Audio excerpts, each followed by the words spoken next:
नमस्कार प्यारो साथियों, एक बार फिर से स्वागत करता हूँ अपने यूट्यूब चैनल एग्रो स्टडीज़ पे। दोस्तों आज की इस वीडियो में बात करने वाले हैं हम कक्षा 11 एग्रीकल्चर। जी हाँ दोस्तों, कक्षा 11 एग्रीकल्चर में बात करूँगा एग्रोनॉमी के क्वेश्चन पेपर के बारे में बात करूँगा। ठीक है, मैंने इससे पहले आप लोगों के लिए बहुत सारे क्वेश्चन पेपर तैयार करके रखा हूँ। ठीक है, वो हमारा जो क्वेश्चन पेपर है वो ऑफिशियल क्वेश्चन पेपर था, लेकिन ये जो क्वेश्चन पेपर है ये हमारा मॉडल पेपर है। ठीक है, ये हमारा क्या है, मॉडल पेपर है। ठीक है, तो आप लोग किसी सबसे पहले सॉल्व कीजिएगा। ठीक है, इस प्रकार से यदि आपके मन में कोई डाउट पड़ रहा है, ठीक है, तो अभी आप लोग कमेंट करके पूछ सकते हैं। ठीक है, मैं उसके ऊपर भी वीडियो बना दूंगा यदि और किसी अन्य टॉपिक पर चाहते हो। ठीक है, सबसे पहले स्टार्ट करते हैं वीडियो को। सबसे पहले देख लेते हैं। देखिए, सबसे पहले ध्यान दीजिएगा, हमारा प्रथम जो प्रश्न पत्र होता है ये हमारा प्रथम प्रश्न पत्र होता है। ठीक है, केवल कक्षा 11 के परीक्षार्थियों के लिए है, यानी 11 बच्चों के लिए है। ठीक है, 11 एग्रीकल्चर की मैं बात करूँ, ना कि 12 एग्रीकल्चर की मैं बात कर रहा हूँ। ठीक है, तो आप लोग ध्यान दीजिएगा। इसमें देख लीजिए 3 घंटा 15 मिनट का आपका क्वेश्चन पेपर होता है। ठीक है, इस प्रकार से अब देखिए इसमें बहुविकल्पीय प्रश्न दिए गए हैं। प्रश्न संख्या 1 में हमारा आता है 4 बहुविकल्पीय प्रश्न दिए गए, इनमें से एक सही है, छाट कर लिखिए। तो इनमें से दिया गया है निम्नलिखित में से कौन दलहनी फसल है। तो दलहनी फसल हमारी मटर आती है, कपास नहीं। कपास जो है ये हमारी अदलहनी फसल, जो इसकी जो मतलब है फैमिली है, ठीक है, वो अदलहनी है। ठीक है, इस प्रकार से। और जबकि जो मटर है, ठीक है, ये हमारी मटर जो है, ठीक है, ये लेगुमिनेसी कुल के अंतर्गत आती है। और जबकि जो कपास होता है ये जो कपास होता है ये हमारा पोएसी, ठीक है, यानी ग्रेमनी कुल के अंतर्गत आता है। ठीक है, इस प्रकार से, इस प्रकार से। और मैं आपको बता देना चल, देखिए इसमें क्वेश्चन पेपर में क्या पूछा था, दलहनी फसल नहीं है। तो दलहनी फसल नहीं है तो वो कपास होगा। ठीक है, दलहनी फसल है तो उसमें जो इसका राइट रहेगा तो वो हमारा रहेगा मटर रहेगा, चना रहेगा, अरहर रहेगा। ये तीनों जो है, ठीक है, ये जो तीनों है ये दलहनी फसल है, जबकि कपास अदलहनी फसल है। ठीक है, अगला आता है निम्नलिखित में से किसके द्वारा भूमि में नाइट्रोजन स्थिर किया जाता है। तो इसमें किसके द्वारा भूमि में नाइट्रोजन स्थिर नहीं किया जाता है, सॉरी, ठीक है, नहीं किया जाता, यह हमें पूछा गया है। यानी कि इसमें आदलनी फसल को छांटना है। ठीक है, तो देखिए कि जो कपास है ये हमारा आदलनी फसल है, आप लोग जानते ही होंगे।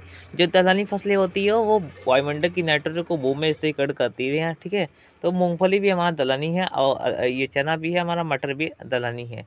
लेकिन जो हमारा कपास है, ठीक है, ये हमारा अदलनी है, जो नाइट्रोजन को इससे नहीं किया करता है। ठीक है, वायुमंडल से। अगला आता है प्यारे साथियों, अगला प्रश्न हमारा आता है निम्नलिखित में से कौन सा प्राथमिक पोषक तत्व है। नाइट्रोजन हमारा जो होता है वो प्राथमिक पोषक तत्व है। ठीक है, जबकि जो मैग्नीशियम है, ठीक है, मैग्नीशियम और गंधक है ये हमारा द्वितीय पोषक तत्व के अंतर्गत आता है। जबकि जो जिंक होता है, ठीक है, ये सूक्ष्म पोषक तत्व के अंतर्गत आता है। किसके अंतर्गत, सूक्ष्म पोषक तत्व के अंतर्गत। ठीक है, अगला आता है बौनी किस्म की उन्नतशील प्रजाति में कि गेहूं में नाइट्रोजन देने की दर है। तो और जो बौनी किस्म होती है, ठीक है, गेहूं की, उसमें 120 किलोग्राम नाइट्रोजन दिया जाता है। ठीक है, 120 किलोग्राम, 80 किलोग्राम पोटास, ठीक है, और 120 किलोग्राम फास्फोरस दिया जाता है। ठीक है, 120 80 120 के रेशियो में दिया जाता है। अगला आता है आपका खैरा बीमारी निम्नलिखित में से किस फसल में लगती है। तो खैरा बीमारी जो होती है प्यारे मित्रों, वो धान में लगती है, और किसकी कमी के कारण लगती है, जिंक की कमी के कारण। किसके, जिंक की कमी के कारण लगती है। प्यारे मित्रों, अगला जो हमारा प्रश्न बनता है वो आता है हमारा निश्चित उत्तरी प्रश्न, जो प्रत्येक प्रश्न 1 नंबर के होते हैं। तो देखिएगा सबसे पहले इसमें दिया गया अरहर की कम अवधि में पकने वाली एक प्रजाति का नाम बताइए। तो सबसे पहले जो मुख्य फसल है वो हमारे मानक है। ठीक है, मानक बहुत ही फेमस प्रजाति है, जो बहुत ही कम फसल, बहुत ही कम समय में पकती है।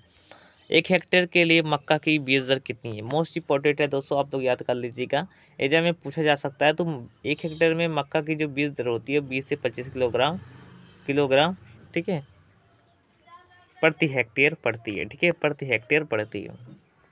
अगला आता है गेहूं की विलंब से यानी तेज से बोने के लिए एक उन्नत प्रजाति के नाम बताइए। तो कुंदन, ठीक है, DL 153, ठीक है, DL 153, यह हमारी बहुत ही बौनी किस्म है और देर से बोनी जाने वाली किस्म है। ठीक है, अगला आता है मूंगफली में टिक्का बीमारी की रोकथाम की विधि लिखित। जो टिक्का बीमारी होती है मूंगफली भी, मॉलिब्डेनम तत्व की कमी के कारण होती है। ठीक है, तो आप लोग इसे ध्यान दीजिएगा, और इसकी रोकथाम के लिए आप लोग अपने उसमें पढ़ लीजिएगा।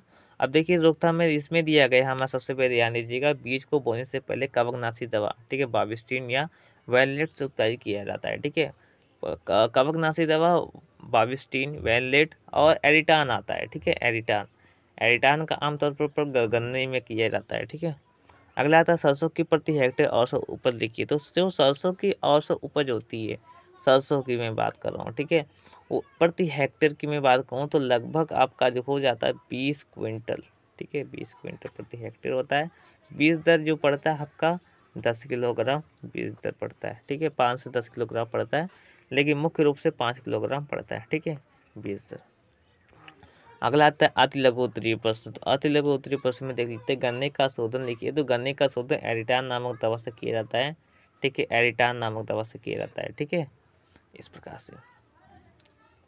अगला आता है मूंगफली के 2 फैलने वाली किस्मों के नाम बताइए, जैसे मानक, ठीक है, और टाट 3, ठीक है, T3। अगला आता है सरसों की 2 उन्नत प्रजातियों के नाम बताइए। तो सरसों की सबसे मुख्य जो सबसे अधिक फेमस किस्में हैं, ठीक है, वो हमारी कौन सी किस्म आती है, वो हमारी आती है पंत सरसों। ठीक है, पंत सरसों 1, 2, ठीक है, ये 2 किस्में हैं, 1, 2 करके आती हैं। ठीक है, इसके बाद मक्का के 2 किस्में बता देना है आपको। मक्का के बारे में पढ़ लीजिएगा। मिट्टी के 2 भौतिक गुणों के नाम बताइए। मिट्टी के 2 भौतिक गुण से मृदा नमी, ठीक है, ये भी भौतिक गुण हो गए। मृदा का रंग, ठीक है, ठीक है, इसके बाद आपका आता है मृदा गठन। ठीक है, इसके बाद मृदा आकार, बस बहुत सारे होते हैं, आप लोग पढ़ लीजिएगा। इसके बाद लघु उत्तरीय प्रश्न आते हैं, जो हमारे 4 नंबर के क्वेश्चन होते हैं। ठीक है, इसमें दिए गए पौधों की वृद्धि के लिए आवश्यक पोषक तत्वों का वर्णन कीजिए। तो पौधों की वृद्धि के लिए 17 पोषक तत्व आवश्यक होते हैं। ठीक है, और जबकि 5 ऐसे पोषक तत्व होते हैं जो आवश्यक नहीं होते परंतु लाभदायक होती हैं। ठीक है, ठीक है, इस प्रकार से ध्यान दीजिएगा। और जो प्राथमिक पोषक तत्व के अंतर्गत NPK आता है, द्वितीय पोषक तत्व के अंतर्गत फास्फोरस, सल्फर और मैग्नीशियम आता है। ठीक है, अगला आता है खाद है उर्वरक में अंतर बताइए। खाद जो होता है, ठीक है, खाद, देखिए खाद के अंतर्गत वो तत्व मौजूद होते हैं जो खाद जो होते हैं वो मतलब, तो इसमें पोषक तत्व तो बहुत ही कम मात्रा में मौजूद होते हैं, लेकिन इसका जो खाद दिया जाता है, देखिए खाद यदि मैं 100 किलोग्राम दे रहा हूँ, उसमें बहुत ही कम, जैसे 100 किलोग्राम दे रहा हूँ तो उसमें 1% पाए जाएंगे मुख्य पोषक तत्व। ठीक है, कुछ पोषक तत्व, जबकि उर्वरक जो होंगे, जैसे 100 यूरिया होता है 50 किलोग्राम 46% पाया जाता है, नाइट्रोजन पाया जाता है। ठीक है, तो इसी प्रकार से करने का मतलब हमारा यही है। ठीक है, समझ गए होंगे।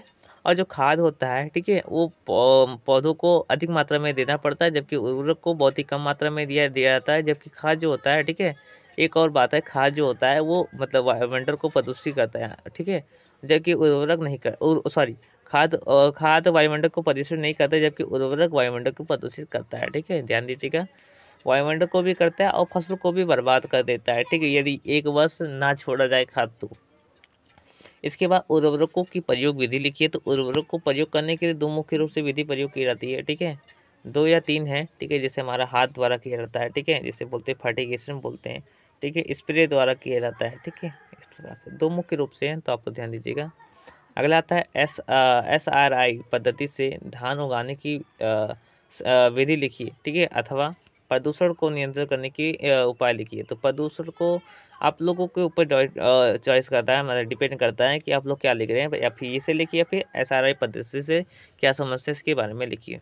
ठीक है प्यारों में, तो बस इतना ही था। इसके बाद 16 नंबर पर आपका आता है रबी मक्का की खेती का वर्णन कीजिए, अथवा हरी खाद वाली फसलों तथा हरी खाद की उपयोग के बारे में लिखिए। ठीक है, सबसे पहले देखिए रबी मक्का की खेती का वर्णन कर सकते हैं, या फिर अथवा के स्थान पर आप हरी खाद वाली फसलों या तथा हरी खाद के उपयोग के बारे में लिख सकते हैं। ठीक है, सबसे इजी रहेगा, हरी खाद वाली रहेगा। ठीक है, तो आप लोग ध्यान दीजिएगा, जो आपके मन में करता है वो कीजिए। इसके बाद गेहूँ की खेती का निम्नलिखित शीर्षकों में वर्णन कीजिए। गेहूँ की खेती का बीज दर, गेहूं का बीज दर कितना होता है भाई साहब, 100 किलोग्राम प्रति हेक्टेयर होता है। ठीक है, इसके बाद खाद एवं उर्वरक की मैं बात करूँ तो खाद एवं उर्वरक जो दिया जाता है 120, 80, 120। ठीक है, ये खाद एवं उर्वरक दिया। सिंचाई कितनी सिंचाई है, 6 सिंचाई आवश्यक होती है। ठीक है, इसके बाद अगला आता है भूमि संरक्षण क्यों और कैसे किया जाता है। भूमि संरक्षण, ठीक है। बूम का बचाव कैसे किया जाता है, ठीक है।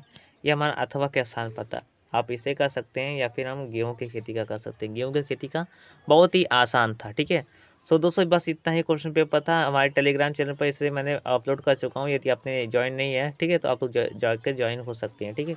तो दोस्तों वीडियो देखने के लिए बहुत बहुत धन्यवाद। जय हिंद, जय भारत।